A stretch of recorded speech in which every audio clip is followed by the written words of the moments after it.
I hear a cry, God of love, my eyes are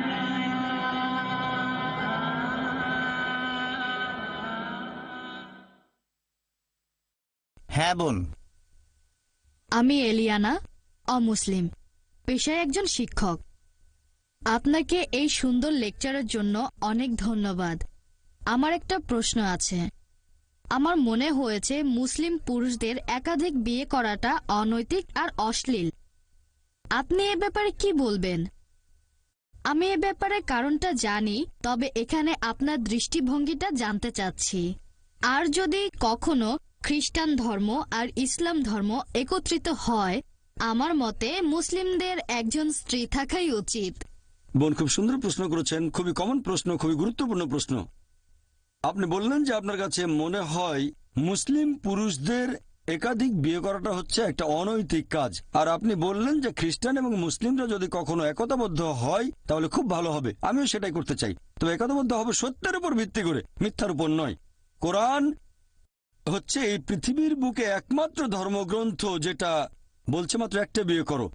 পৃথিবীতে আর কোনো ধর্মগ্রন্থ খুঁজে পাবেন না, হোক সেটা বাইবেল অথবা ধরেন রামায়ণ অথবা মহাভারত কিংবা বেদ, কোরআন বাদে আর কেউ বলছে না মাত্র একটা বিয়ে করো। হিন্দু ধর্মগ্রন্থ পড়লে দেখতে পাবেন, যদি হিন্দু ধর্মগ্রন্থ পড়ে দেখেন রামায়ণ, সেখানে শ্রীরামের বাবা রাজা দশরথ, তার একাধিক স্ত্রী ছিল। এরপর মহাভারত পড়লে দেখবেন শ্রীকৃষ্ণ, তার কতজন স্ত্রী ছিল? 4 জন, 10 জন, 1000 জন, তার ছিল 16,108 জন স্ত্রী। এরপর বাইবেল পড়েন, বাইবেল পড়লে দেখবেন সুলাইমানের 700 জন স্ত্রী ছিল।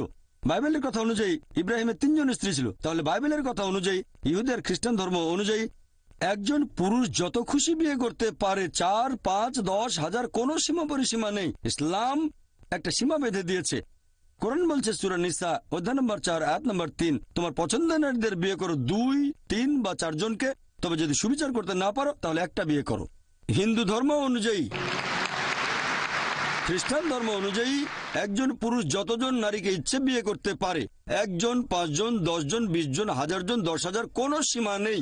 ইসলাম বলছে পছন্দের নারীদের বিয়ে করো 2, 3 বা 4 জন, তবে সুবিচার করতে না পারলে মাত্র একটা বিয়ে করো। তাহলে ইসলাম বলছে সুবিচার করতে পারলে একাধিক বিয়ে করবেন, তা না হলে করবেন না, আর সুবিচার করতে পারলে সর্বোচ্চ 4 জন। এবারে আসুন দেখি কোরআন কি বলছে। পবিত্র কোরআনে সূরা নিসা অধ্যায় 4 আয়াত নম্বর 129, স্ত্রীগণের প্রতি সুবিচার করা কঠিন, সেজন্য তাদের থেকে পুরোপুরি মুখ ফিরিয়ে নিও না। অনেকের মনে এরকম ভুল ধারণা আছে যে ইসলামে 4 জন স্ত্রী থাকা বাধ্যতামূলক। এটা বাধ্যতামূলক না, একাধিক স্ত্রী রাখার ব্যাপারটা ঐচ্ছিক ব্যাপার, এটা মুবাহ। তবে যদি একাধিক বিয়ে করেন আর সুবিচার করতে না পারেন তাহলে সমস্যায় পড়ে যাবেন। এবার আসুন দেখি এর পেছনে কারণটা আসলে কি। আমি এখানে কারণটা বলছি, তারপর আপনি চাইলে পাল্টা প্রশ্ন করতে পারেন। লজিক্যাল কারণটা যে ইসলাম ধর্ম কেন কিছু পুরুষকে একাধিক বিয়ে করার অনুমতি দিয়েছে। এখন ভালো করে দেখলে বুঝতে পারবেন যে ছেলে আর মেয়ে সন্তান জন্মায় সমান অনুপাতে। তবে শিশু বিশেষজ্ঞদের জিজ্ঞেস করলে জানতে পারবেন, শিশুদের রোগের উপর যারা বিশেষজ্ঞ তারা এটা বলবেন যে মেয়ে শিশুরা ছেলে শিশুর চেয়ে রোগ জীবাণুকে ভালোভাবে প্রতিরোধ করতে পারে, তাই শিশুকালে মেয়েদের তুলনায় বেশি ছেলে শিশু মারা যায়। তারপরে সময় বয়ে যায়, মানুষ মারা যায় ধূমপানের কারণে, তারপর মারা যায় বিভিন্ন রকম অসুখ বিসুখে, মারা যায় মদ পানের কারণে, মারা যায় যুদ্ধে, অ্যাক্সিডেন্টেও মারা যায়। এসব জায়গায় তো মহিলাদের চেয়ে বেশি পুরুষ মারা যায়। যদি এখনকার দিনের পৃথিবীর দিকে তাকান, পৃথিবীতে এখন মহিলাদের সংখ্যা পুরুষদের চেয়ে অনেক বেশি, পুরুষের তুলনায় মহিলার সংখ্যা বেশি। তৃতীয় বিশ্বের কিছু দেশ এটার ব্যতিক্রম, যেমন আমার নিজের দেশ ভারত, সেখানে মহিলাদের সংখ্যা পুরুষদের চেয়ে কম। এটার প্রধান কারণ হলো মেয়ে ভ্রূণ হত্যা করা আর মেয়ে শিশু হত্যা করা। যদি মেয়ে ভ্রূণ আর মেয়ে শিশু হত্যা করার মতো অশুভ কাজটা বন্ধ করা হয় তাহলে ভারতেও একসময় মহিলার সংখ্যা অনেক বেশি হয়ে যাবে পুরুষের তুলনায়। এখনকার পরিসংখ্যান অনুযায়ী শুধু নিউ ইয়র্কে পুরুষের তুলনায় মহিলার সংখ্যা বেশি প্রায় 10 লক্ষ। শুধুমাত্র আমেরিকাতে পুরুষের তুলনায় মহিলাদের সংখ্যা বেশি 78 লক্ষ। শুধু জার্মানিতে পুরুষের চেয়ে মহিলা বেশি 50 লক্ষ। শুধু যুক্তরাজ্যে পুরুষের তুলনায় মহিলা বেশি 40 লাখ। শুধু রাশিয়ায় পুরুষের চেয়ে মহিলা বেশি 90 লাখ। আর এটা আল্লাহ শুধু ভালো জানেন পুরো পৃথিবীতে পুরুষের তুলনায় মহিলার সংখ্যা কতজন বেশি। আর ধরেন তর্কের খাতিরে আপনার কথা মেনে নিলাম যে একজন পুরুষ মাত্র একজন মহিলাকে বিয়ে করবে। আর ধরেন আমার বোন থাকে আমেরিকায় আর সেখানে সব পুরুষ বিয়ে করে ফেলেছে, অথবা ধরেন আপনার বোন থেকে আমেরিকায় আর সব পুরুষই সেখানে বিয়ে করে ফেলেছে। প্রত্যেক পুরুষ একজন করে মহিলাকে বিয়ে করেছে। তারপরও আমেরিকাতে 78 লক্ষ মহিলা থাকবে যারা পাবে না জীবন সঙ্গী। তখন এই 78 লক্ষ মহিলার সামনে যে পথটা খোলা থাকবে যে হয় তারা এমন কাউকে বিয়ে করবে যার একজন স্ত্রী আছে, নয়তো হবে জনগণের সম্পত্তি। লোকে হয়তো বলবে জনগণের সম্পত্তি? ভাই জাকির, এটা তো কঠিন কথা। এটাই সবচেয়ে ভদ্র ভাষা যেটা আমি বলতে পারি। এর যে ভদ্র ভাষা আমার জানা নেই। হয় একজন পুরুষকে বিয়ে করেন যার একজন স্ত্রী আছে, নয়তো হবেন জনগণের সম্পত্তি, আর কোনো উপায় নেই। তাহলে বুঝতে পারছেন যে আমেরিকার পরিসংখ্যান অনুযায়ী একজন সাধারণ আমেরিকান বিয়ে করার আগে তাদের গড়ে 8 জন যৌন সঙ্গী রাখতে পারে। কারো হয়তো 2 জন, কারো 10 জন, কারো বা 20 জন। বিয়ে করার আগে গড়ে 8 জন যৌন সঙ্গী থাকে। আর আপনি চাইলে যতজন খুশি রক্ষিত রাখতে পারেন, 1 জন, 10 জন, 20 জন, কোনো সমস্যা নেই। তবে আইনসঙ্গতভাবে একাধিক স্ত্রী তারা হজম করতে পারে না। যে কোনো ভদ্রমহিলাকে জিজ্ঞেস করেন, যদি কেউ একজন পুরুষের আইনসম্মত দ্বিতীয় স্ত্রী হয়, সে নিরাপত্তা পাবে, সম্মান পাবে, তার অধিকারগুলো পাবে। আর রক্ষিতা হলে সেখানে কোনো সম্মান নেই, কোনো অধিকার নেই, তাকে নিচু করা হয়েছে। তাহলে ইসলাম মানবজাতির সমস্যাগুলোর সমাধান দেয়। বর্তমানে পৃথিবীতে পুরুষের চেয়ে মহিলার সংখ্যা অনেক বেশি। আমার মতে ইসলাম ধর্ম কিছু পুরুষকে একাধিক বিয়ে করার অনুমতি দিয়েছে, যাতে করে মহিলারা ভদ্রভাবে থাকতে পারে। তা না হলে এটা সম্ভব নয়। আমি আপনার সঙ্গে একমত। আপনার কথাটা আমি মানিবন যে একজন মহিলা তার স্বামীকে শেয়ার করতে চাইবে না। আমি আপনার সঙ্গে একমত, মহিলারা স্বামীকে শেয়ার করতে চাইবে না কখনোই। আর সাধারণ পরিস্থিতিতে কোনো মহিলা চাইবে না যে তার স্বামী আরেকটা বিয়ে করুক। তবে ইসলামিক শরিয়া বলছে একটা বড় ক্ষতি ঠেকানোর জন্য ছোট ক্ষতি হওয়া ভালো। একজন ভালো মুসলিম মহিলা যে পৃথিবীর অবস্থা জানেন, সেই ছোট ক্ষতি মেনে নিতে আপত্তি করবে না। মানে স্বামীকে শেয়ার করা, যাতে বড় ক্ষতি ঠেকানো যায়, অর্থাৎ আরেকজন বোনকে যেন জনগণের সম্পত্তি না হতে হয়। হ্যাঁ বোন, আর কিছু বলবেন? আমি এটাকে অনৈতিক বলছি, কারণ যে মহিলার একাধিক পুরুষ সঙ্গী থাকে সে একজন খারাপ মহিলা, কিন্তু একজন পুরুষের একাধিক স্ত্রী থাকলে সেখানে কোনো সমস্যা নেই, তাই না? এই প্রশ্নটা খুব সুন্দর। বোন, আপনি প্রশ্ন করলেন যে কোনো পুরুষের একাধিক স্ত্রী থাকলে সে কি ভালো মানুষ? না, একজন পুরুষের একাধিক স্ত্রী থাকলে কোনো সমস্যা নেই, তবে একাধিক স্ত্রী থাকলেও সে খারাপ হতে পারে। যেমন ধরেন আমেরিকায় কারো রক্ষিতা আছে, হয়তো 4 জন, 5 জন অথবা 10 জন। এমনকি ভারতেও সে একজন ভালো লোক না, তবে সে যদি হয় আইনসম্মত স্ত্রী, যদি সে বিয়ে করে, বিয়ের সময় তাকে প্রাপ্য অধিকারগুলো দেওয়া হবে, মোহর দেওয়া হবে, একই সময় সুবিচার করা হবে, তাহলে সে ভালো মানুষ। তবে আপনার পাল্টা প্রশ্ন যে মহিলারা কেন একাধিক পুরুষকে বিয়ে করতে পারে না, ঠিক এটাই তো আপনার প্রশ্ন, যে মহিলারা কেন একাধিক বিয়ে করতে পারে না, এই তো? আসলে আমি বলতে চাচ্ছি, যদি মহিলাদের সংখ্যা কমে যায় আর পুরুষের সংখ্যা বেড়ে যায়, তাহলে একজন মহিলার 2-3 জন স্বামী থাকতে পারে। খুব সুন্দর প্রশ্ন করেছেন যে যদি এরকম হয়, তবে আল্লাহ সুবহানাহু ওয়া তাআলা আমাদের সৃষ্টিকর্তা, তিনি অনেক ভালো জানেন আমাদের চেয়ে, তিনি আমাদের স্রষ্টা। এখানে কারণটা হচ্ছে আল্লাহ মহিলাদের শক্ত করে বানিয়েছেন। মহিলারা মেডিকেলি পুরুষের চেয়ে অনেক বেশি শক্ত। এটা কি জানেন? আমি একজন মেডিকেল ডাক্তার। মেডিকেলি মহিলারা পুরুষের চেয়ে অনেক বেশি দিন বাঁচে। আমরা ভাবি পুরুষের শক্তি বেশি, শরীরের জোরটা একটু বেশি, তবে মেডিকেলি মহিলাদের শক্তি বেশি। মহিলারা অনেক দিন বেশি বাঁচে। মহিলাদের গড়ায়ু পুরুষের আয়ুর চেয়ে কয়েক বছর বেশি। শিশুকালেও মেয়েরা তুলনায় কম মারা যায়। এবার আপনার প্রশ্নটা নিয়ে বলি যে ইসলাম পুরুষদের অনুমতি দিয়েছে তারা একাধিক বিয়ে করতে পারে, কিন্তু এখানে মহিলাদের একাধিক বিয়ের অনুমতি দেওয়া হয়নি কেন? কারণটা হচ্ছে একজন পুরুষের যদি একাধিক স্ত্রী থাকে, যদি সন্তান জন্ম নেয়, আপনি সহজেই বুঝতে পারবেন সেই সন্তানের বাবাকে আর মাকে। তবে একজন মহিলার যদি একাধিক স্বামী থাকে, যদি সন্তান জন্ম নেয়, তাহলে মাকে খুঁজে পাবেন, বাবাকে বের করতে পারবেন না।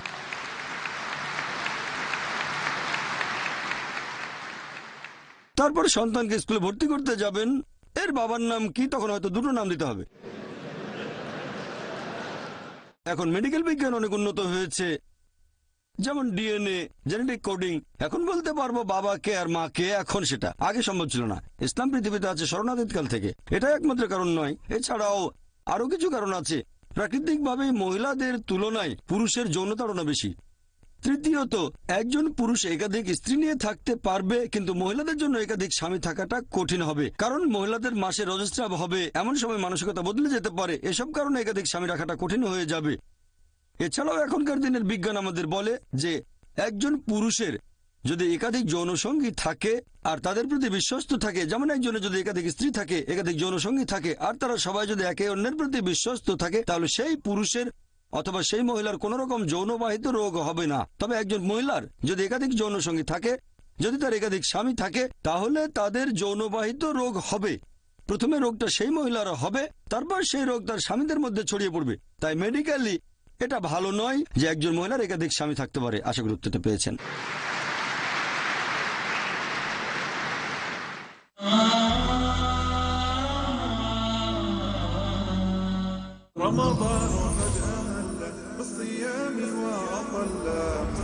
আসসালামু আলাইকুম, আমি মোহাম্মদ বদরুদ্দোজা নদভী আমার পক্ষ থেকে এবং পিস টিভি বাংলার পক্ষ থেকে আপনাদেরকে জানাই রমজানুল মুবারকের আন্তরিক মুবারকবাদ।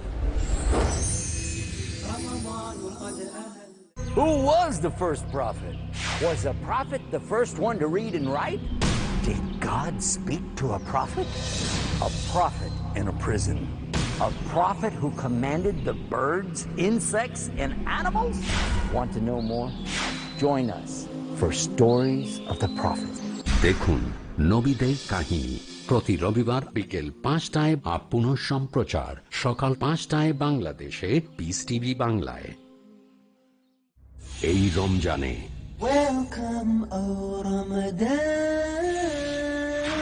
রমজান হলো রহমতের মাস। সেহরি, ইফতার, তারাবি, লাইলাতুল কদর, ইতিকাফ, ঈদুল ফিতর, এরকম আরো অনেক কাজ যেগুলো নবী মুহাম্মদ সাল্লাল্লাহু আলাইহি সাল্লাম করেছেন এই পবিত্র রমজান মাসে। আমি থাকবো আপনাদের সাথে এই রমজান মাসে প্রত্যেকটা দিন।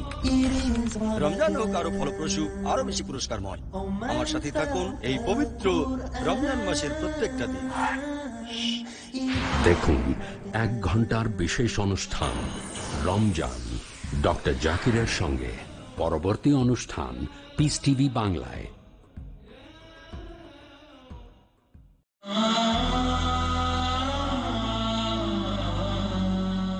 আর কোনো প্রশ্ন?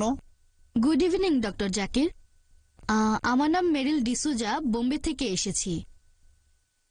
প্রথমেই আপনার এই সুন্দর লেকচারের জন্য অনেক ধন্যবাদ। আরেকটা কথা না বলেই পারছি না, গত কয়েক বছর ধরে আমি টেলিভিশনে মোটামুটি নিয়মিতভাবে আপনার লেকচারগুলো শুনি। কলেজে ভর্তি হবার পরে আমি আপনার লেকচারগুলোর সাথে পরিচিত হই। আজকে আমি আপনাকে একটা প্রশ্ন করতে চাই। তার আগে আমি 2টা বিষয়ে কথা বলবো। আপনি আজকে লেকচারে বলেছেন, একটা হলো ঈশ্বরের সাথে কাউকে শরিক করা, এটা পাপ কাজ, এটা সবচাইতে বড় পাপ। দ্বিতীয় বিষয়টা হলো প্রার্থনা করার নিয়ম। আপনি তখন বলেছিলেন যে মুসলিমরা প্রার্থনার সময় কপাল মাটিতে ঠেকায় আর আপনারা শরীরকে বিনীত করেন। আমি বোম্বে শহরেই বড় হয়েছি, এখানে দেখেছি, আর আমি নিজেও ব্যাপারটা সম্পর্কে পরিষ্কার হতে চাই। সেটা হলো দরগা বা মাজারের বিষয়টা। মুসলিমরা সেখানে যায়, এই ব্যাপারে আপনি কি বলবেন?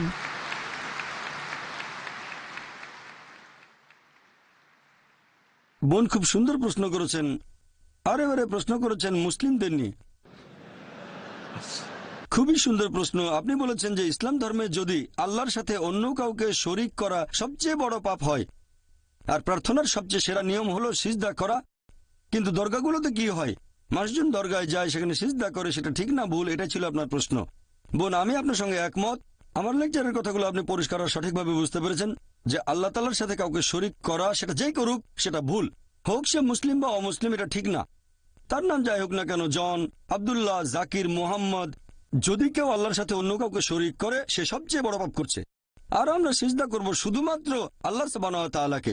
যদি কেউ আল্লাহ ব্যতীত অন্য কাউকে সিজদা করে সে শিরক করছে, আল্লাহর সাথে অন্য কাউকে শরিক করছে। তাহলে একজন মানুষ যদি কোনো কবরের কাছে যায় আর সেই কবরকে সিজদা করে, সেই কবরকে ইবাদত করে, তাহলে সেটাই সবচেয়ে বড় পাপ, হোক সে মুসলিম বা অমুসলিম, যে নামে পরিচয় দিক।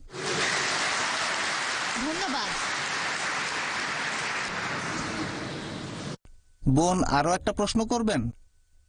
আচ্ছা, যেহেতু আমাকে একটা সুযোগ দিয়েছেন, তাই এই বিষয়ের উপরেই আরেকটা প্রশ্ন করি, কারণ আমি এগুলো করতে দেখেছি।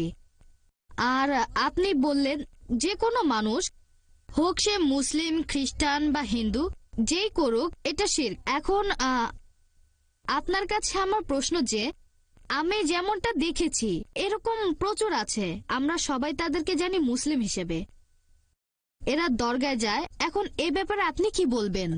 এখন মুসলিম এই আরবি শব্দটা সম্পর্কে বলতে গেলে সত্যিকারের মুসলিম যে আল্লাহর কাছে নিজের ইচ্ছাকে সমর্পণ করে, সত্যিকারের মুসলিম কখনো কোনো কবরকে সিজদা করবে না। আমি বিষয়টা জানি, বলবো না যে ভুল বলেছেন, আপনি ঠিকই বলেছেন। মুসলিম নামে পরিচিত এরকম প্রচুর মানুষ আছে তথাকথিত মুসলিম যারা কবরকে সিজদা করে। এ ব্যাপারে আমার দৃষ্টিভঙ্গিটা হচ্ছে, আমার মতে তারা ভুল করছে, এটা শিরক, তাদেরকে বদলাতে হবে। আর আমার লেকচারেও আমি তাদের উদ্দেশ্যে বলেছি যে যদি আপনারা কোনো কবরে যান, আমাদের নবী বলেছেন তোমরা কবরের কাছে যেতে পারো, এতে আখিরাতের কথা মনে পড়বে যে একদিন আমিও মারা যাব। তাহলে কবরে গিয়ে সেই মৃত ব্যক্তির জন্য দোয়া করবেন, তার কাছে দোয়া চাইবেন না, তার জন্য দোয়া করতে পারেন আল্লাহ যেন তাকে জান্নাতুল ফেরদৌসে পাঠান, তার সব গুনাহ মাফ করে দেন ইত্যাদি। তবে তার কাছে দোয়া চাইবেন না, দোয়া করবেন শুধুমাত্র আল্লাহ সুবহানাহু ওয়া তাআলার কাছে। ইয়া কানাবুদু ওয়া ইয়া কানাস্তাইন, আমরা শুধু তোমার ইবাদত করি, তোমার সাহায্য চাই। আমার বিভিন্ন লেকচারে আমি সব মুসলিমদের উদ্দেশ্যে বলেছি যে এটা করা ঠিক না। একটা লেকচারে আমি বলেছিলাম যে আপনারা কোনো কবরকে ইবাদত বা সিজদা করবেন না, এটা ঠিক না, সবচেয়ে বড় পাপ। আর আলহামদুলিল্লাহ সুম্মা আলহামদুলিল্লাহ, আপনি বোম্বে থেকে এসেছেন, আমিও বোম্বেতে থাকি, এরকম হাজার হাজার তরুণ মাশাআল্লাহ আমার লেকচার শুনে কবরকে ইবাদত করা বাদ দিয়েছে, আলহামদুলিল্লাহ। আশা করি উত্তরটা পেয়েছেন। আমার নাম লি, আমি একজন ছাত্র। আপনি আপনার লেকচারে বললেন যে যীশু খ্রিস্ট মুসলিম ছিলেন কারণ তিনি ঈশ্বরের কাছে আত্মসমর্পণ করেছেন। আমরা জানি যে যীশু খ্রিস্ট মদ পান করেছিলেন, 5 ওয়াক্ত নামাজ পড়েননি, তিনি শুধুমাত্র আল্লাহর কাছে আত্মসমর্পণ করেছিলেন। তাহলে সেই একই যুক্তি দিয়ে আমি বলতে পারি আহলে কিতাবীদের যে কেউ খ্রিস্টান বা ইহুদি এরা আসলে মুসলিম, কারণ তারাও আল্লাহর কাছে নিজের ইচ্ছাকে সমর্পণ করেছে। ভাই আপনার প্রশ্নটা যদি আমি ঠিকমতো বুঝে থাকি, আপনি বললেন যে একজন মানুষ হোক সে খ্রিস্টান বা ইহুদি, আল্লাহর কাছে আত্মসমর্পণ করলে সে মুসলিম। হ্যাঁ, কারণ আপনি বলেছেন যীশু মুসলিম ছিলেন, একই ভাই যুক্তি। আমি আপনার সাথে একমত। যদি কেউ আল্লাহর কাছে আত্মসমর্পণ করে তাহলে আরবিতে তাকে বলা হবে মুসলিম। তবে তার আগে আপনাকে জানতে হবে আল্লাহ আমাদের কি নির্দেশ দিয়েছেন। যদি অন্য কিছু ভেবে থাকেন, যদি এমন ধর্মগ্রন্থ পড়েন যেটা আল্লাহর বাণী নয়, আর মনে করেন আমি আল্লাহর কাছে আত্মসমর্পণ করেছি, এমন ধর্মগ্রন্থ মেনে চলছেন যেটা আল্লাহর বাণী নয়, তাহলে আপনি সত্যিকারের মুসলিম নন। তাহলে প্রথমে আপনাকে দেখতে হবে আল্লাহ আমাদের কি নির্দেশ দিয়েছেন। আপনি যদি পৃথিবীর প্রধান প্রধান ধর্মগ্রন্থগুলো পড়ে তুলনা করেন, তাহলে আপনি দেখবেন সেই সাথে ব্যবহার করবেন যুক্তি আর বিজ্ঞান। একমাত্র যে ধর্মগ্রন্থটা পরীক্ষায় পাশ করবে এই সর্বশেষ আর চূড়ান্ত টেস্টামেন্ট। যদি ওল্ড টেস্টামেন্ট আর নিউ টেস্টামেন্ট বলে কিছু থেকে থাকে তাহলে এটা হল লাস্ট টেস্টামেন্ট। এখন যদি আপনি সত্যি আল্লাহর কাছে আত্মসমর্পণ করতে চান, প্রথমে আপনাকে বুঝতে হবে যে সত্যিকারের আল্লাহ কে, তিনি আমাদের কি নির্দেশ দিয়েছেন, এরপর আপনি তার কাছে আত্মসমর্পণ করবেন। সেজন্য আমি কথাটা এইভাবে বলি, সত্যিকারের মুসলিম হলো সেই লোক যে আল্লাহ তাআলার নির্দেশগুলো মেনে চলে। এখন যীশু খ্রিস্ট বা ঈসা আলাইহিস সালাম ছিলেন আল্লাহ তাআলার রাসূল, তার উপর ওহী নাজিল হয়েছিল, অবশ্যই তিনি আল্লাহর ইচ্ছা পূরণ করেছেন। এখনকার দিনেও যদি একজন খ্রিস্টান, ধরে নেন আজকের লেকচারে যে বিষয়টা অন্তত আসেন সেগুলো আমরা মেনে চলি যেগুলো আপনাদের আর আমাদের ধর্মগ্রন্থে এক। ধরেন আপনি বললেন বাইবেল ঈশ্বরের বাণী, আমি বললাম কোরআন আল্লাহ তাআলার বাণী। তাহলে আসেন অন্তত কমন জিনিসগুলো আমরা মেনে চলি, পার্থক্যগুলো একপাশে রেখে দিই। আপনাদের বাইবেল বলছে এক ঈশ্বরে বিশ্বাস করো, আপনি যদি ট্রিনিটিতে বিশ্বাস করেন তাহলে বাইবেলের বিরুদ্ধে যাচ্ছেন। ট্রিনিটি শব্দটা বাইবেলের কোথাও বলা নেই, তবে শব্দটা কোরআনে আছে। পবিত্র কোরআনে সূরা নিসা অধ্যায় 4 আয়াত নম্বর 171, তোমরা 3 বলো না। যদি আপনি ট্রিনিটি বিশ্বাস করেন তাহলে বাইবেলের বিরুদ্ধে যাচ্ছেন। এরপর বাইবেলে আরো আছে যে তোমরা মূর্তি পূজা করবে না। বাইবেল বলছে তোমরা সর্বশেষ আর চূড়ান্ত নবীকে বিশ্বাস করবে। যীশু খ্রিস্ট নিজের মুখে বলেছেন গসপেল অফ জন অধ্যায় 16 অনুচ্ছেদ 12 থেকে 14, তোমাদেরকে বলার মতো আমার অনেক কথা আছে, তোমরা সেগুলো এখন সহ্য করতে পারবে না, কারণ যখন সত্যের আত্মা আসবে সে তোমাদের সত্যের পথে নিয়ে যাবে। সে নিজে থেকে কিছু বলবে না, যে কথাগুলো শুনবে সেগুলোই বলবে। সে তোমাদের ভবিষ্যতের কথা বলবে, সে আমাকে মহিমান্বিত করবে। যদি আপনি সত্যিই বাইবেলের অনুসারী হন তাহলে সর্বশেষ আর চূড়ান্ত নবী মুহাম্মদ সাল্লাল্লাহু আলাইহি সাল্লামকে মেনে চলবেন, তার মানে পবিত্র কোরআন মেনে চলবেন আর আমাদের নবীর কথাগুলো। তাহলে যদি পবিত্র কোরআন আর নবীর কথাগুলো মেনে চলেন আপনি হবেন মুসলিম। আমি আমার লেকচারে বলেছি আসুন আমরা সেগুলো মেনে চলি যেটা কমন। পার্থক্যগুলো এ ব্যাপারে আমি আগেও বলেছি, আমি বাইবেলের কয়েকশো পরস্পর বিরোধী কথা নিয়ে লেকচার দিতে পারি, তবে সেটা করতে চাই না। একবার একজন একটা বই লিখেছিলেন আমেরিকাতে, ডক্টর উইলিয়াম ক্যাম্বেল, যে পবিত্র কোরআনে 30টা বৈজ্ঞানিক ভুল আছে। আমি শিকাগোতে গিয়ে তার সাথে বিতর্ক করলাম, তার সবগুলো অভিযোগ খণ্ডন করলাম। তারপর আমি বাইবেল থেকে 38টা বৈজ্ঞানিক ভুলের কথা বললাম, তিনি একটার উত্তর দিতে পারেননি। আমি এই ভুলগুলো আল্লাহ সুবহানাহু ওয়া তাআলার উপর চাপাতে পারি না। প্রথমে আমাদের দেখতে হবে কোন গ্রন্থটা আসলে আল্লাহর বাণী, তারপর সেটা মেনে চলবো। যদি আমি তর্কের খাতিরে এটা মেনেও নেই বাইবেল হচ্ছে আল্লাহর বাণী, সেক্ষেত্রেও আপনি মেনে চলবেন সর্বশেষ আর চূড়ান্ত নবী মুহাম্মদ সাল্লাল্লাহু আলাইহি সাল্লামকে। আসেন দুটো ধর্মগ্রন্থে যেগুলো কমন সেটা মেনে চলি, আর আজকে থেকে শুরু করি এইগুলো মেনে চলা, কমন জিনিসগুলো মানবো। আশা করি উত্তরটা পেয়েছেন। হ্যাঁ ভাই, গুড ইভিনিং ডক্টর। আমার নাম ড্যানিয়েল, একজন ছাত্র। পবিত্র কোরআনের 7 নম্বর সূরার 54 নম্বর আয়াতে বলা হয়েছে যে আল্লাহ আকাশমণ্ডলী আর পৃথিবী সৃষ্টি করেছেন 6 দিনে। আর 41 নম্বর সূরা আয়াত 9 থেকে 12 পরিষ্কারভাবে বলা হয়েছে যে আল্লাহ তাআলা আকাশমণ্ডলী আর পৃথিবী সৃষ্টি করেছেন 8 দিনে।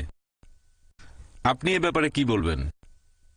ভাই যে প্রশ্নটা করলেন, এটা করে থাকেন খ্রিস্টান মিশনারিরা পবিত্র কোরআনের বিরুদ্ধে। আর কোরআনের অনেক জায়গায় বলা হয়েছে যে আল্লাহ আকাশমণ্ডলী আর পৃথিবী সৃষ্টি করেছেন 6 দিনে।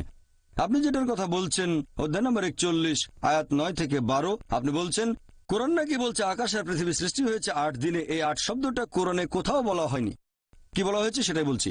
পবিত্র কোরআন বলছে যে আল্লাহ সুবহানাহু ওয়া তাআলা আকাশমণ্ডলী আর পৃথিবী সৃষ্টি করেছেন। যারা এটাকে অস্বীকার করে, কিছু মানুষ অস্বীকার করবেই, এরা হচ্ছে তারা যারা শিরক করে।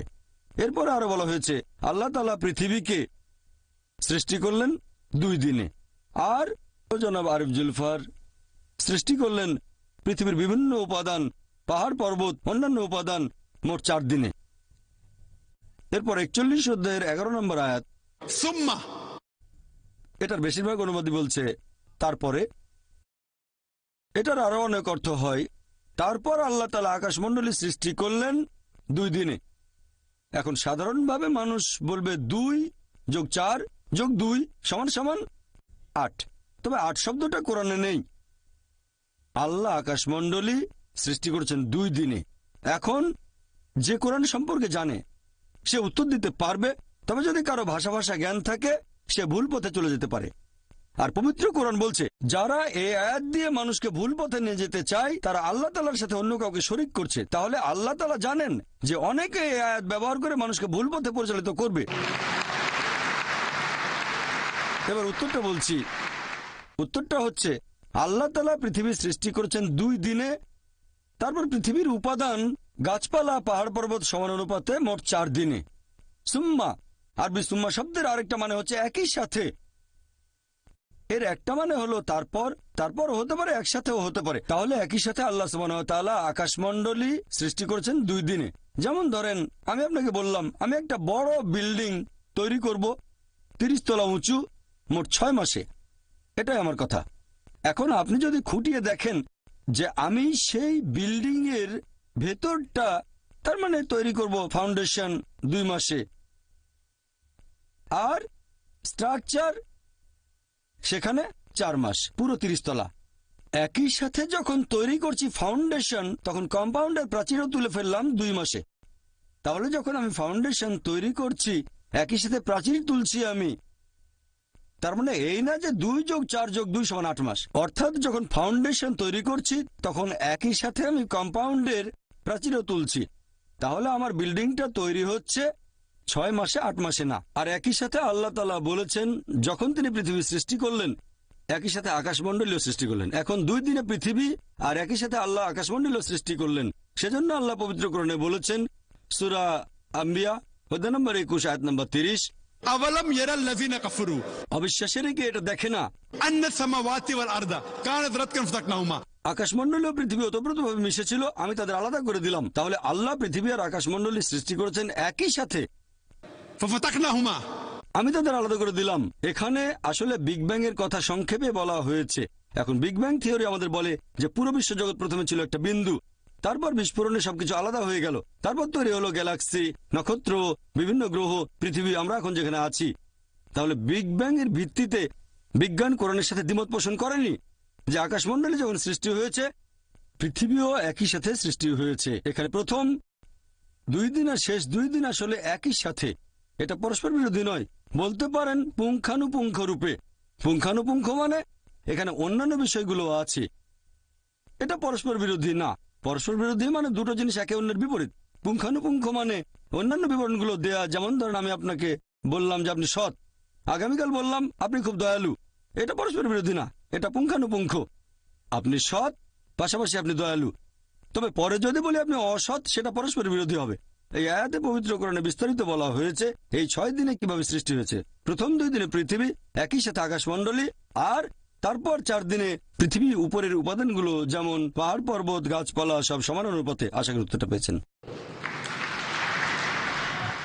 Salah is our medicine that soothes our waking limb. Salah is our vehicle that carries us through life. Salah is our soldier that fights for good and right. Salah is our garment that covers and conceals. Salah is our therapy that lifts our mood and heals. Salah is our pillow that gives us rest and peace. Salah is our sustenance. If you have any unanswered questions about comparative religion, why Muslims bow down to the Kaaba? Why does Islam prohibit a Muslims to drink alcohol? Why does Islam permit non-veg food? Why are Muslims divided into sects? What is halal? What is jihad? What is kafir? Ask Dr. Zakir. Sir, I am 11 years old. My school mostly is Hinduism, Buddhism and Jainism. What should I do? I am a non-Muslim politician. I want to convert to Islam, but political supporters oppose my conversion. What do you advise me to do? I am Ernest Masiko from Swaziland. I was raised in a Christian family. Where can I get the Holy Quran? I want to learn more. There's a question on the Facebook which says, my Christian friend besides me wants to accept Islam. The question is, why Jesus is mentioned in the Quran more than Muhammad? Therefore, he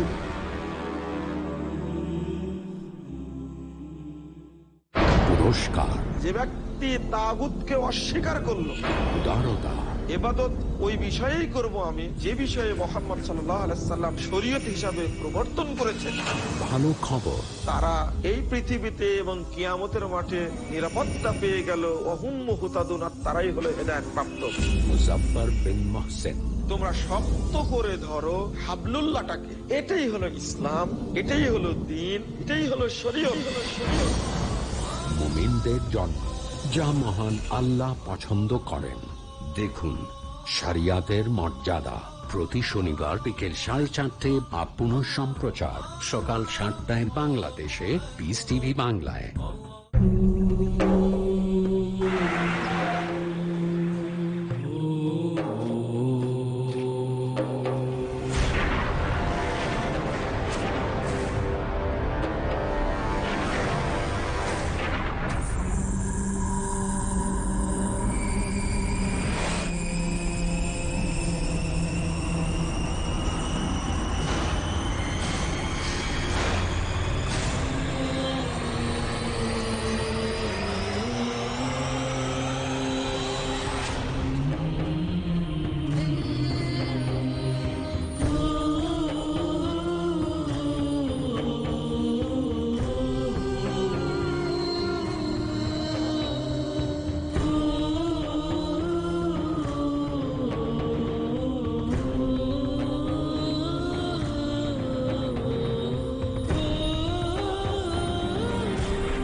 Network, the solution for humanity.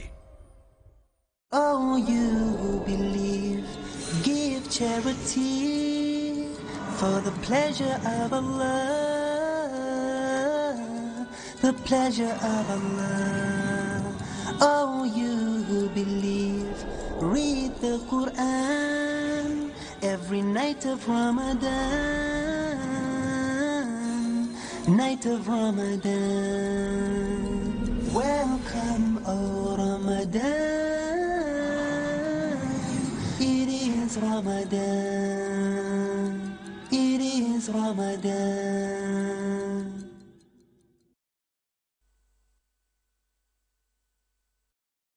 প্রিয় মুসলিম এবং অমুসলিম ভাই ও বোনেরা, আসসালামু আলাইকুম ওয়া রাহমাতুল্লাহি ওয়া বারাকাতুহু।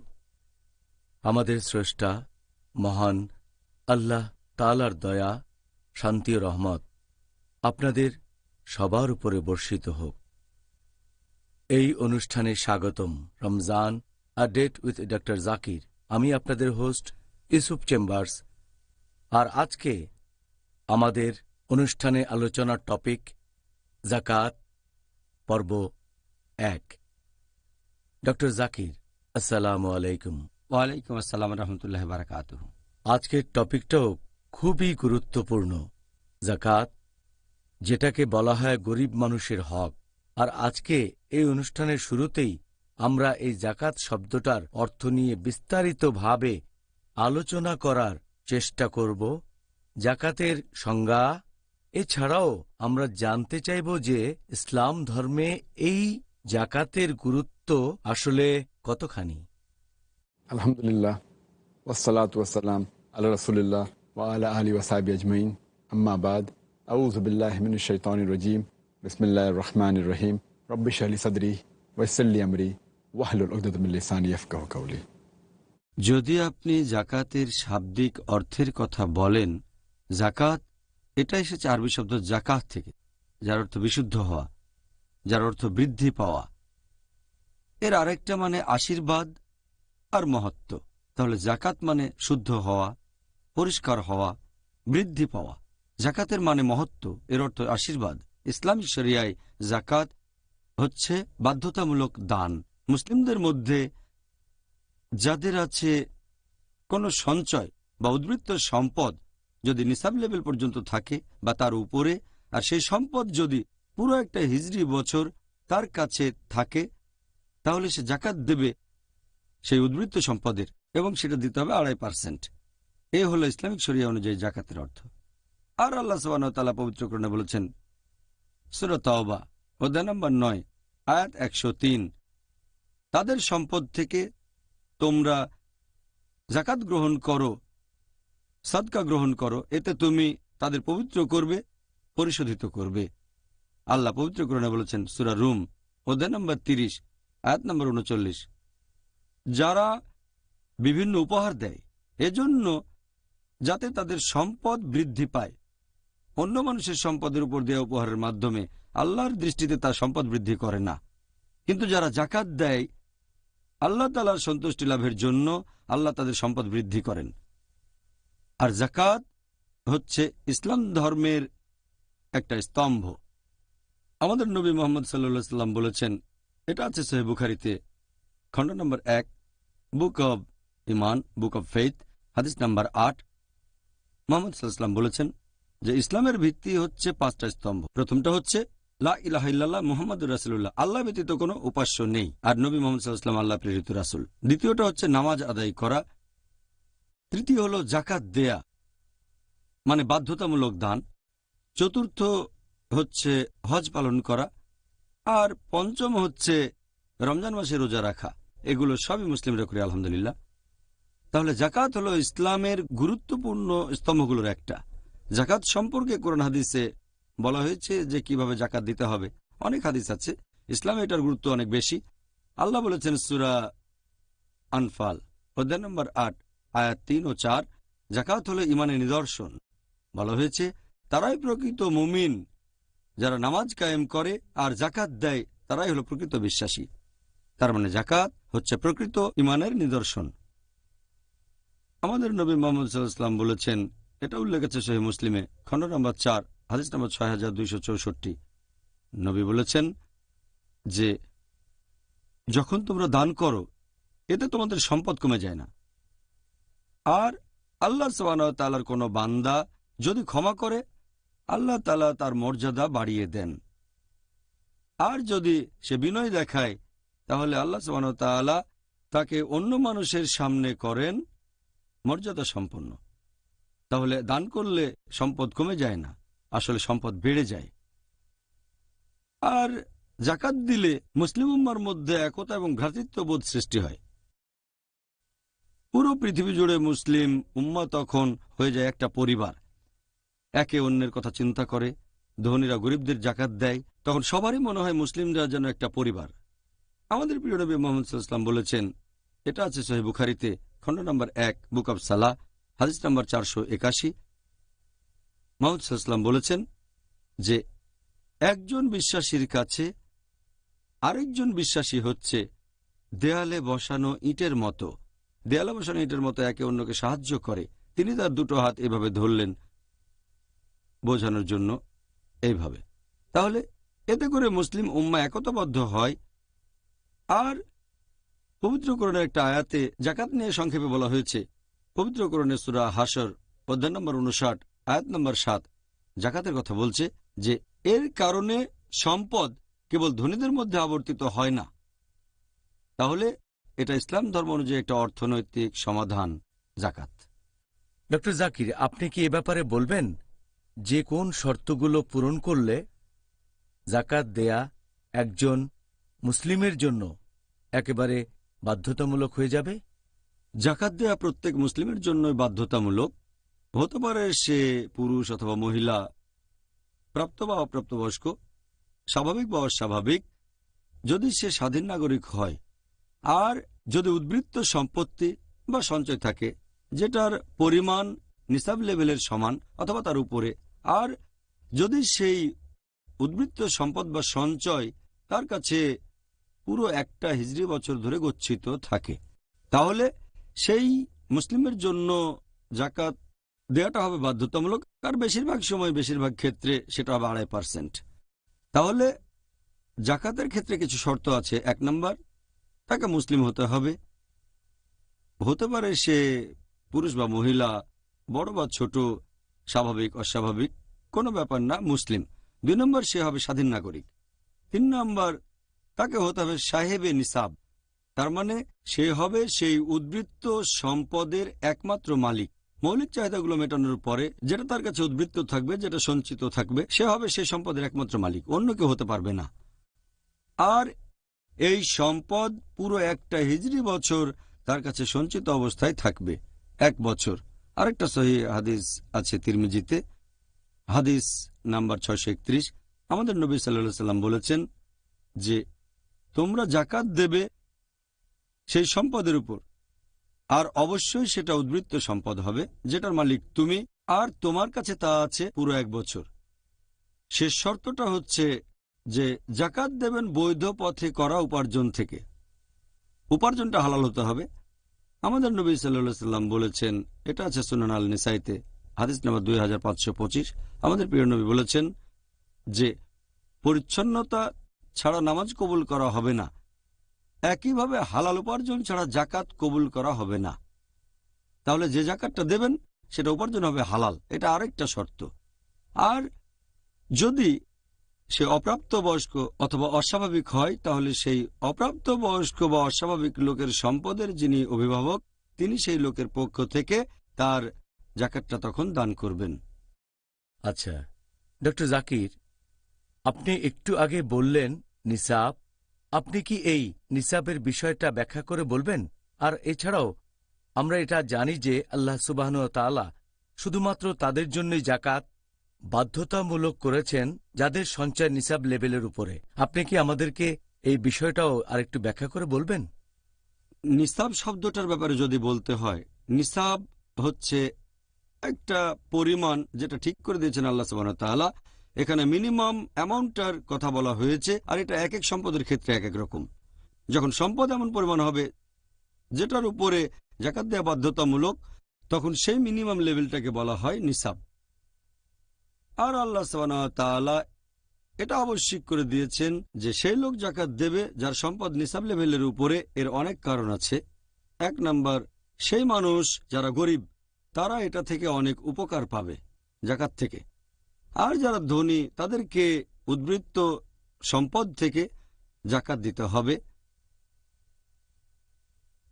2 নম্বর, যেসব দেশের আইন গরিব মানুষের উপর ট্যাক্স বসায় তাদের ক্ষেত্রে এটা ইন্স্যুরেন্সের কাজ করে থাকে। তাহলে নিসাব লেভেল আমাদের বলছে তাদের কাছে ট্যাক্স নিতে পারবে না যাদের সম্পদ নিসাব লেভেলের নিচে, তাই এটা ইন্স্যুরেন্স সেই সব দেশের বিরুদ্ধে যারা গরিবদের উপর অহেতুক ট্যাক্স চাপিয়ে দেয়।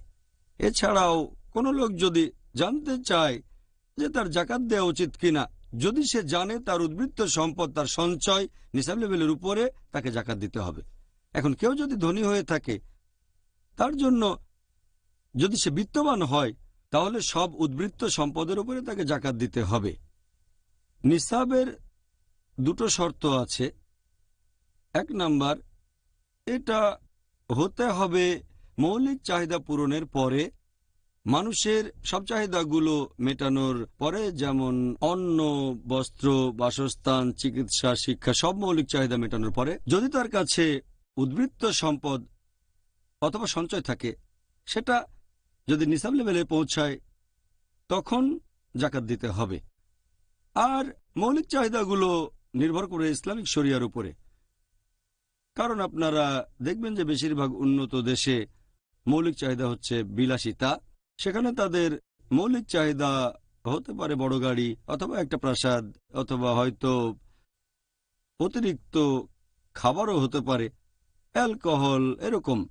তাহলে চাহিদাগুলো হবে ইসলামিক গাইডলাইন অনুযায়ী। এখন আমরা এটা নিয়ে চিন্তা করব না যে জাতিসংঘ কি বলছে, অথবা ইন্টারন্যাশনাল মনিটারি ফান্ড কি বলছে, অথবা কোনো সিকিউরিটি সোশ্যাল কোম্পানি কি বলছে আমাদের মৌলিক চাহিদা নিয়ে। আমরা মেনে চলবো ইসলামিক গাইডলাইন, যেগুলো বিভিন্ন হাদিসে বলা হয়েছে। যদি তার উপরে থাকে তাহলে নিসাব লেভেলের ক্রস করে গেছেন আর জাকাত দিতে হবে। 2 নম্বর, এই সম্পদটা তার কাছে থাকবে পুরো 1 বছর। আমি আগেও বলেছি, আমাদের নবী মুহাম্মদ সাল্লাল্লাহু আলাইহি ওয়াসাল্লাম বলেছেন, এটার উল্লেখ আছে তিরমিজিতে, হাদিস নাম্বার 631। নবী বলেছেন যে কারো কাছে যদি কোনো সম্পদ থাকে, সম্পত্তি, আর সেটা যদি নিসাব লেভেলে পৌঁছায়, উদ্বৃত্ত সম্পদ, পুরো 1 বছর তার মালিকানায় থাকলে তাকে জাকাত দিতে হবে। কিছু ক্ষেত্রে নিয়মের ব্যতিক্রম আছে, যেমন কৃষিজাত দ্রব্য। আল্লাহ কোরআনে বলেছেন সূরা আনাম অধ্যায় নম্বর 6 আয়াত নম্বর 141 যে মাঠ থেকে ফসল তোলার দিনে সেই ফসলের হক প্রদান করবে। কৃষিজাত দ্রব্য হলে জাকাত দিতে হবে, এক্ষেত্রে 1 বছর অপেক্ষা করার কোনো প্রয়োজন নেই। আর ইমাম আবাদির মতে তিনি বলেছেন জাকাত হলো 2 প্রকার। একটা হচ্ছে সেই জাকাত যে সম্পদটা বিনিয়োগ করা যায় না, তিনি এখানে কৃষিজাত দ্রব্যের কথা বলেছেন, সেই জাকাতটা দিতে হবে সাথে সাথে। আর যে সম্পদ বিনিয়োগ করা যায়, স্বর্ণ, টাকা, মালপত্র, এই সম্পদের মালিকানা থাকতে হবে 1 বছর। যদি 1 বছর সেটার আপনি মালিক হন আর নিসাব লেভেলের উপরে থাকে, আপনাকে জাকাত দিতে হবে। আচ্ছা, সুন্দর। আপনাকে অনেক ধন্যবাদ। প্রিয় ভাই ও বোনেরা, ইনশাআল্লাহ আবার দেখা হবে। এখন একটা ছোট্ট বিরতি। It is Ramadan.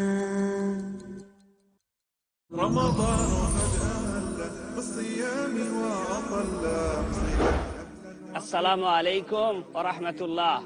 আমি মোহাম্মদ হাশিম মাদানী, পিস টিভি বাংলার পক্ষ থেকে, আমার পক্ষ থেকে সকল মুসলিম ভাইদের জানাচ্ছি মাহে রমজানের মুবারকবাদ।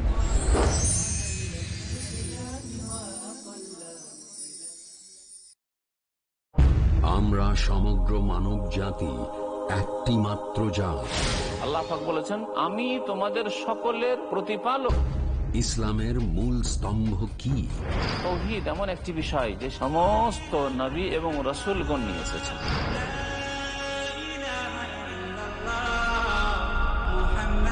কোরআন কেমন পথ দেখায়? যে রাস্তা অত্যন্ত সঠিক এবং সুষ্ঠু, সোজা। কল্যাণ অর্জনের উপায় কি? 5 ওয়াক্ত নামাজের হেফাজত করলে আল্লাহ পাক রব্বুল আলামিন ইহ জগতেও সুখী করবেন আর পর জগতেও সুখী করবেন। সবচেয়ে বড় গোমরাহি, যেই ব্যক্তি আল্লাহর সাথে কাউকে অংশী বানাবে, তার জন্য আল্লাহ পাক রব্বুল আলামিন জান্নাতকে হারাম করে দেবেন। জানুন ইসলামের মূল ভিত্তিগুলো। দেখুন ইসলামের খুঁটি সমূহ প্রতি বুধবার সন্ধ্যা 5:30টায় বা পুনঃ সম্প্রচার রাত 3:30 বাংলাদেশে পিস টিভি বাংলায়। ইসলামের জন্য বিশুদ্ধ নিয়তে ইমাম নববী সংকলিত 40 হাদিসের যে গ্রন্থ, জীবন সম্পর্কে ইসলামের যে মৌলিক নীতিমালা, যার উপর ভিত্তি করে মাসআলা ও মাসাইল নির্গত করা হয়, সমাজ সম্পর্কে এই হাদিসগুলি উসুল হিসাবে, মূলনীতি হিসাবে স্বীকৃতি প্রাপ্ত হয়। শেখ হারুন হোসেন পেশ করবেন বিভিন্ন বিষয় সম্পর্কে রাসূলুল্লাহ সাল্লাল্লাহু আলাইহি ওয়াসাল্লামের আমল এবং পয়গাম। দেখুন 40 হাদিসে নাবাবী প্রতি সোমবার ও মঙ্গলবার বিকেল 4:30 বা পুনঃ সম্প্রচার সকাল 6টায় বাংলাদেশে পিস টিভি বাংলায়। It is Ramadan. প্রিয় মুসলিম এবং অমুসলিম ভাই ও বোনেরা, আসসালামু আলাইকুম। আবারও স্বাগতম আমাদের অনুষ্ঠানে রমজান আর ডেট উইথ ডক্টর জাকির। আমি আপনাদের হোস্ট ইউসুফ চেম্বার্স। আর আজকে আমাদের আলোচনার টপিক হল যাকাত পর্ব 1। আসসালামু আলাইকুম। ওয়ালাইকুম আসসালাম রহমতুল্লাহ বারাকাতুহু। ডক্টর জাকির, আপনি কি আমাদের পিস টিভির দর্শকদের জন্য এটা বলবেন যে এই যাকাত কিভাবে একটি সমাজের অর্থনীতিকে উন্নত করে তোলে? সমাজের অর্থনীতির ব্যাপারে যদি বলতে হয়, পুঁজিতন্ত্র বা সমাজতন্ত্রের বিপরীত দিকে ইসলামিক কোন সমাজের অর্থনীতি, সেটার মূল ভিত্তি হচ্ছে এরকম যে পৃথিবীতে যা কিছু আছে, এই বিশ্বজগতে যা কিছু আছে, সবকিছুর মালিক আল্লাহ তাআলা। এই বিশ্বজগতে সবকিছু আল্লাহ সুবহানাহু ওয়া তাআলার। আর আল্লাহ সুবহানাহু ওয়া তাআলা হচ্ছেন স্রষ্টা, পালনকর্তা, রক্ষাকর্তা এবং সবকিছুর মালিক যা কিছু রয়েছে পৃথিবীতে এবং বিশ্বজগতে। এই মূলনীতির ভিত্তিতে আল্লাহ কোরআনে বলেছেন সূরা নূর অধ্যায় নম্বর 24 আয়াত নম্বর 33 যে আল্লাহ তাআলা তোমাদের যে সম্পদ দিয়েছেন তা থেকে তোমরা দান করবে। এটা আল্লাহ সুবহানাহু ওয়া তাআলার সম্পদ।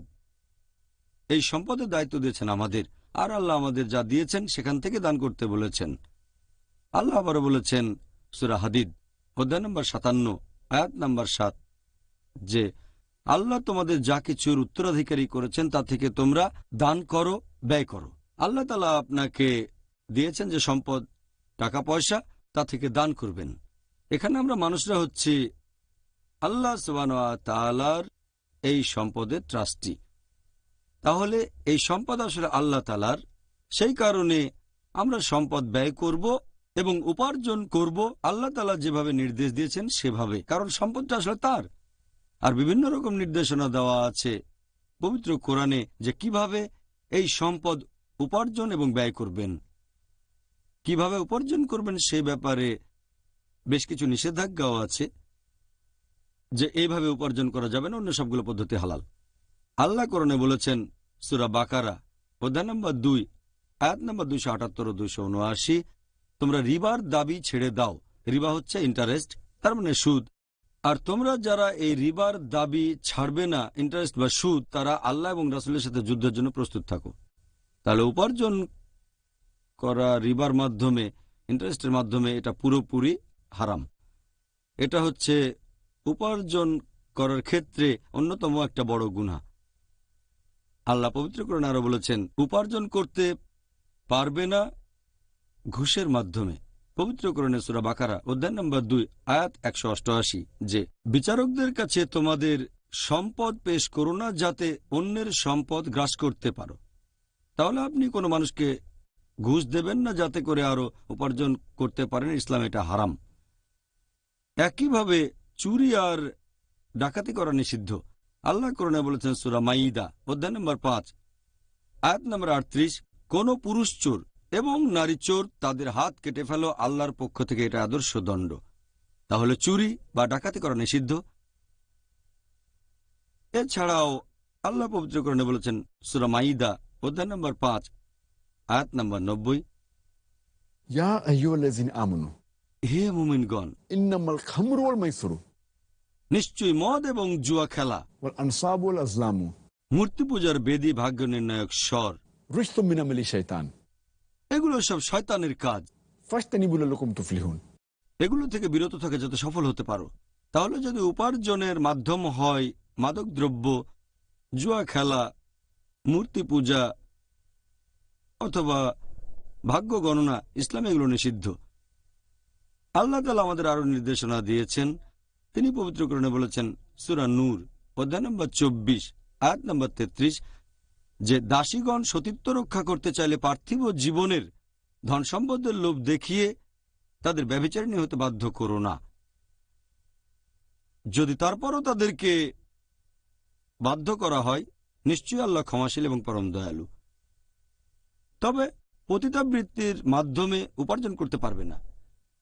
এছাড়াও আল্লাহ পবিত্র কোরআনে বলেছেন সূরা নূর অধ্যায় নম্বর 24 আয়াত নম্বর 19 এবং যারা মুমিনদের মধ্যে, বিশ্বাসীদের মধ্যে অশ্লীলতা প্রসার কামনা করে থাকে তারা অবশ্যই ভয়ঙ্কর শাস্তি পাবে এই দুনিয়ায় এবং আখিরাতে। তার মানে যদি কেউ মুমিনদের মাঝে অশ্লীলতার প্রচার বা প্রসার করতে চায়, এটা নিষিদ্ধ। এছাড়াও আল্লাহ পবিত্র কোরআনে বলেছেন সূরা নিসা অধ্যায় নম্বর 4 আয়াত নম্বর 2 যে এতিমদের কাছে তাদের সম্পদ অর্পণ করবে যখন তারা প্রাপ্তবয়স্ক হবে। যদি আপনি কোনো এতিমের সম্পদের তত্ত্বাবধানে থাকেন, প্রাপ্তবয়স্ক হলে তাকে দিয়ে দেবেন। আর তোমাদের মূল্যহীন কোনো সম্পদের পরিবর্তে তাদের মূল্যবান সম্পদ নিও না, আর তোমাদের সম্পদের সাথে তাদের সম্পদ মিশিয়ে ফেলবে না। যারা এমন কাজ করে তারা মহাপাপ করছে। তাহলে কোরআনে এরকম কিছু জিনিসের কথা বলা হয়েছে যে আপনি উপার্জন করতে পারবেন না রিবার মাধ্যমে বা সুদ আর ঘুষের মাধ্যমে, অথবা চুরি করে, অথবা অ্যালকোহল, জুয়া খেলা, মূর্তি পূজা, ভাগ্য গণনা, পতিতাবৃত্তি বা অশ্লীলতা প্রচার, এতিমের সম্পদ গ্রাস। এই নির্দেশনা দিয়েছেন আল্লাহ সুবহানাহু ওয়া তাআলা। যদি আমাদের বর্তমান সময়ের পৃথিবীটা দেখেন, এই সবগুলো খুব কমন। এছাড়াও আল্লাহ আমাদের পথ দেখিয়েছেন, নির্দেশনা দিয়েছেন কিভাবে সম্পদ ব্যয় করব। আল্লাহ পবিত্র কোরআনে বলেছেন সূরা বাকারা অধ্যায় নম্বর 2 আয়াত নম্বর 261, যদি কেউ একটা শস্য বপন করে আল্লাহ সুবহানাহু ওয়া তাআলার পথে, আল্লাহ তাআলা তাকে দেবেন 7টি শীষ, প্রত্যেক শীষে 100টা শস্য দানা। তার মানে আল্লাহ সুবহানাহু ওয়া তাআলা বলেছেন যে আপনি যদি আল্লাহর পথে ব্যয় করেন, আপনাকে আল্লাহ লাভ দেবেন 700 গুণ বেশি। ব্যবসায়িক পরিভাষায় আল্লাহ আপনাকে দেবেন 70,000% লাভ। কোন ব্যবসায়ী আপনি 70,000% লাভ পাবেন? তারপর আল্লাহ আরো বলেছেন তিনি আরো অনেক গুণ বেশি দেবেন। সবচেয়ে সেরা ব্যয়ের পথ সেটা হচ্ছে আল্লাহ তাআলার পথ, দান করা। আল্লাহ এই কথা আবারও বলেছেন সূরা বাকারা অধ্যায় নম্বর 2 আয়াত নম্বর 271, যে তোমরা যদি প্রকাশ্যে দান করো, সদকা দাও, সেটা ভালো, তবে যদি গোপনে করো আর যদি অভাবগ্রস্তকে দান করো, সেটা সবচেয়ে ভালো। এতে তোমাদের পাপ মোচন হবে, আর আল্লাহ জানেন। দান করা ভালো, আল্লাহ অনুমতি দিয়েছেন, আপনি চাইলে দান করার কথা জানাতে পারেন, তবে সবচেয়ে ভালো গোপনে। আল্লাহ বলেছেন সূরা বাকারা অধ্যায় নম্বর 2 আয়াত নম্বর 277, যারা ঈমান আনে এবং সৎকাজ করে, নামাজ আদায় করে এবং যারা দান করে থাকে, তার মানে যাকাত, তারা তাদের প্রতিপালকের নিকট পুরস্কার পাবে। তাদের জন্য কোনো ভয় নেই এবং কোনো রকম শাস্তিও নেই। আল্লাহ বলেছেন সূরা জারিয়াত অধ্যায় নম্বর 51 আয়াত নম্বর 19, আল্লাহ বলেছেন দান করো তাদের যারা চায়, এমনকি তাদেরও যারা চাইতে পারে না। আপনি যদি জানেন যে একজন লোক খুব অভাবগ্রস্ত, সে সাহায্য চাক অথবা না চাক, তার উদ্দেশ্যে দান করবেন। আরো একটা আয়াতের কথা বলবো। আল্লাহ বলেছেন সূরা নিসা অধ্যায় নম্বর 4 আয়াত নম্বর 36, যে তোমরা আল্লাহর ইবাদত করবে, কোনো কিছুকে তার শরীক করবে না, আর সদ্ব্যবহার করবে পিতামাতার সাথে এবং তোমাদের আত্মীয়দের সাথে, আর এতিমদের সাথে যারা অভাবগ্রস্ত, প্রতিবেশীর সাথে যারা তোমাদের কাছে, এবং সেই সব প্রতিবেশী যারা অপরিচিত, এবং মুসাফিরদের সাথে, দাসদাসীদের সাথে। এখানে আল্লাহ বলেছেন কার সাথে সদ্ব্যবহার করতে হবে। আর আল্লাহ আমাদের সতর্ক করেছেন পবিত্র কোরআনে সূরা তাওবা অধ্যায় নম্বর 9 আয়াত নম্বর 34 ও 35, যারা স্বর্ণ ও